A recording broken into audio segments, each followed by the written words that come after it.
Sådan! Nej, hvor var det flot! Så du det? Ja! Hold kæft, hvor var det fedt, mand. Det er det vildeste.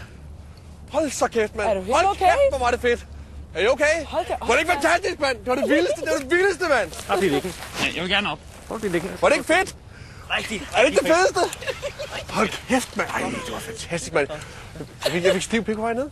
Jeg fik kraftigt med stiv pik. Jeg har aldrig oplevet nogen, der ikke har fået det. Er det rigtigt? Kroppen ved jo ikke, at det ikke er farligt, vel? Det kommer helt op og køre på det der. Oh, Det er fandme rigtigt. Det gør det væk igen nu. Det er væk igen nu. Var det ikke sjovt? Var det ikke sjovt? Flot, det der, du lavede, hvor det Jeg gider du spænde mig, Lasse? Hvor er du god, skat? Du skulle bare have haft armene lidt mere ud, Frank. Var det ikke fedt, Frank? Om det er fedt at have en stiv pik i ryggen? Hvorfor er det stiv pik i ryggen? Sådan er det jo, altså. Det har jeg da ikke fået at vide. Det er faktisk Jeg tror ikke, det er noget, man selv bestemmer. Det ved du da ikke. Jo, det er det. Jeg tror, det er noget, der sker helt fuldstændig naturligt. Er det noget med trykket, Lasse? Jeg tror, det er, fordi man er bange på en eller anden måde, eller... Nå, Jeg skal ja. hjælpe op og køre. Ja, fordi du har den der balance, hvor du lægger den modsat. Altså folk, der står på ski, de vil altid... Fik du det ikke så? Nej, jeg fik ikke stiv pik.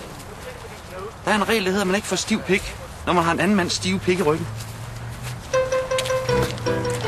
Nu skal jeg altså hjem og have et langt bad.